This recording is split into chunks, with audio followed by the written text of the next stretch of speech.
Next thing I'm going to do is a little case study to emphasize why I think we're doing such a pathetic job. Looking at nuclear weapons, the business that Archipov helped a bit with. And then we'll get into some more examples with AI, and since I promised to try to cheer you up a little bit at the end, talk about what we can do and what we're already doing and how you can help. So let's look at the nuclear weapons case study.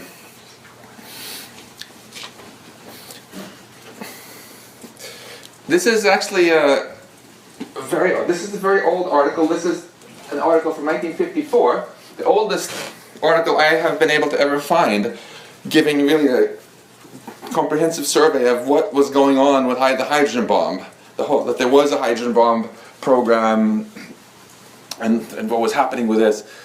And it says it's written here by Jules Laurent, but it actually isn't. Basically nobody knew who wrote this article because it was written by, this is a pseudonym, because the guy who wrote this was afraid of getting in trouble during the McCarthy period and just made up this name. But I will tell you tonight who this was, who wrote this. It was my dad, Harold. So this is a little bit of a family tradition to be concerned about nuclear stupidity. Okay? And here's how I think about it, sort of Dr. Seuss style in the cosmic perspective. We are on this little spinning ball in space. We humans, we've done a lot of wonderfully cool things which make me really proud to be a human. We invented writing, we invented all sorts of beautiful music and theater and art. We figured out all sorts of cool things about the cosmos and have done wonderful, kind things to one another. And we've also done some really dumb stuff. For example, and arguably the single dumbest thing we've done so far is we built this device. This is what it looks like. Okay? And the way I like to think about it, it's a very interesting device, 2 knobs on it that says X and P. It's called the Spectacular Thermonuclear Unpredictable Population Incineration Device. And that's kind of a mouthful, so let's do an acronym. STUPID for it, okay? So let me tell you about this device. It was very complicated to build. It took so much ingenuity from so many people that actually required the resources and talent of more than one country over the course of many years to create this thing. And not just engineering and technical ingenuity, but also a lot of social sciences ingenuity, where to make sure that all the people in this device did what they were supposed to do. They would wear special fancy clothing, different kinds of uniforms, and have this complicated hierarchy where people learn to do things and overcome social inhibitions they normally wouldn't do. It's a very complicated device too, under the hood. It's kind of like a Rube Goldberg machine. So there's actually not a single person on the planet right now who knows how all parts of this device actually function.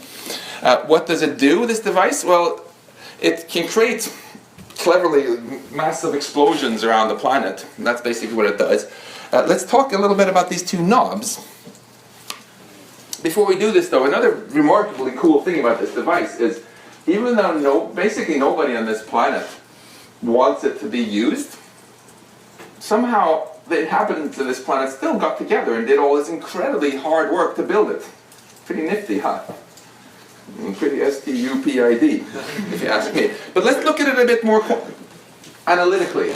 What are these 2 knobs? Well, the X knob determines the explosive power that it has, and the P knob denotes the probability that it just goes kaboom by mistake in any random year. Okay, because this is another clever feature it has. It not only can do things that nobody wants it to do, but it has this cool little feature that sometimes it just goes kablooey anyway. Okay, and we'll talk a little bit more about these 2 knobs. Let's start with the X knob. So how powerful explosions are there? Well, let's take a look. When you look at something like this nuclear explosion here, that's about to happen. You have almost no. It's very hard to get a sense of scale, how big this actually is. Apologies for the light pollution. How big is this really? Is it some... You've all seen these kind of videos. Remarkably, I asked both of my kids yesterday, none of them have ever had learned anything in school at all, and they're 14 and 16, about facts about nuclear weapons, like how many there are, how powerful they are, and kind of what they do. That's probably part of the reason that we humans have somehow got roped into building this thing. So I want to just remedy that a little bit. Actually, let me ask you too. Raise your hand if you've ever taken any, studied, been taught in school in a course in a serious way anything about nuclear weapons. Curious. I haven't either. So let's just take 5 minutes and just get a little sense of scale. So let's do a little nuclear explosion. Being from MIT, what better place to put it at ground zero than over the Harvard yard here? But sorry about being a rude, bad guest. But let's zoom out a little bit here because I think we might need to see what's going to happen. Let's set off the Hiroshima bomb here, 15 kilotons. Okay, this is what happens. About 70,000 dead during the first 24 hours. You can see that things unfortunately didn't go so well for MIT either. Although actually Boston University and Boston College, at least if the wind isn't blowing this way, at least aren't in the immediate fallout path. But unfortunately, this explosion, this particular bomb is much, much smaller than the typical bombs today. So let's zoom out a little bit more and instead take a sort of run-of-the-mill bomb today in the US nuclear arsenal. And let's do a 455 kiloton bomb that's using the Trident missiles, which the US submarine-launched ballistic missiles are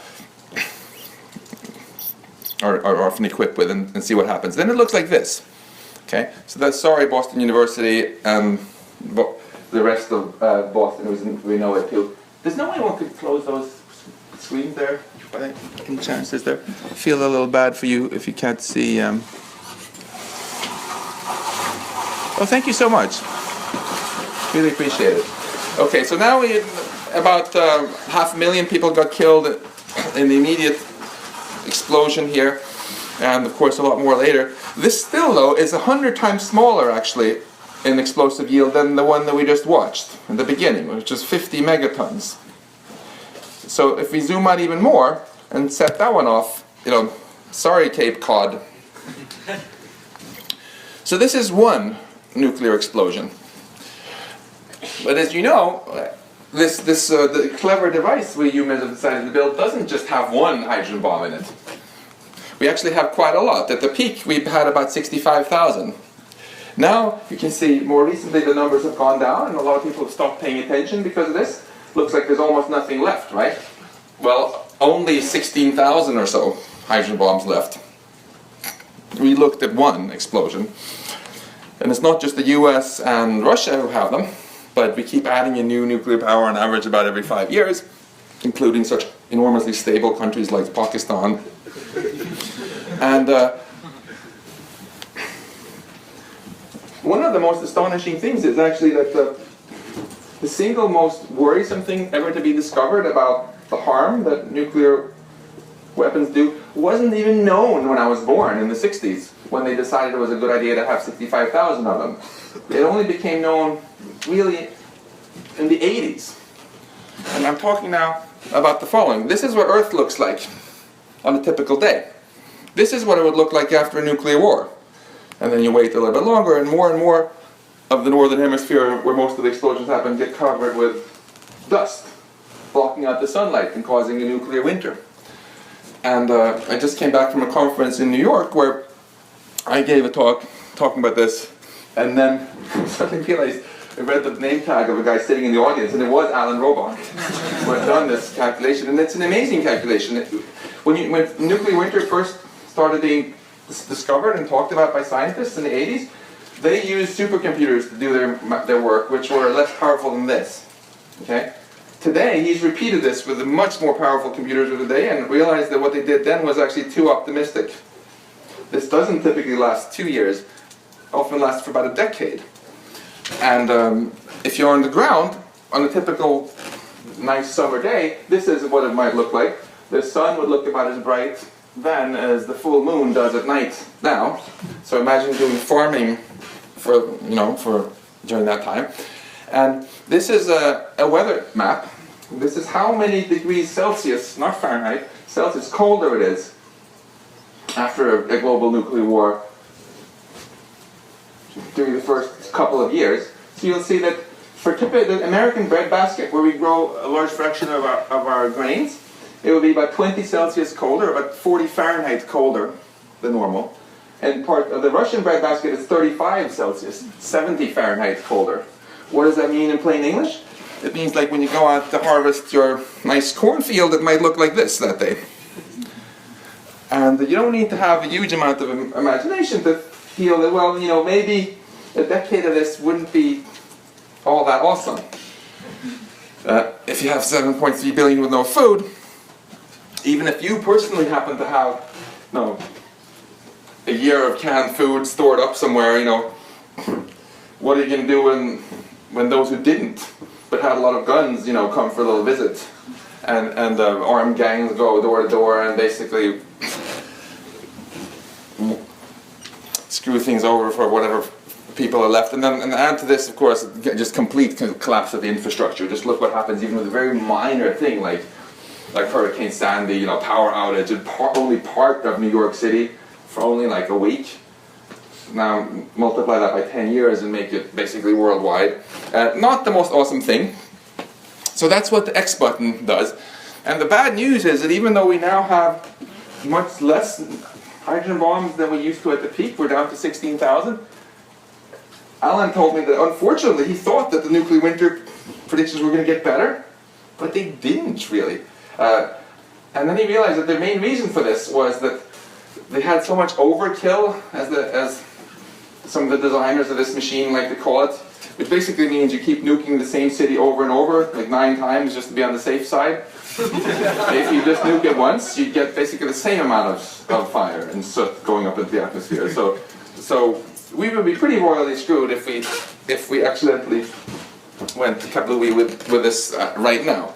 Now, what about the P knob? The probability that goes off by mistake? We don't know what P is. Different experts have different ideas. We know that P isn't 0, though, because we've had a lot of close calls that many of you know about, where it almost went off by mistake because of computer malfunction, power failure, faulty intelligence, navigational error, bomber crash, exploding satellite, and a whole range of other causes. You can ask me more afterwards.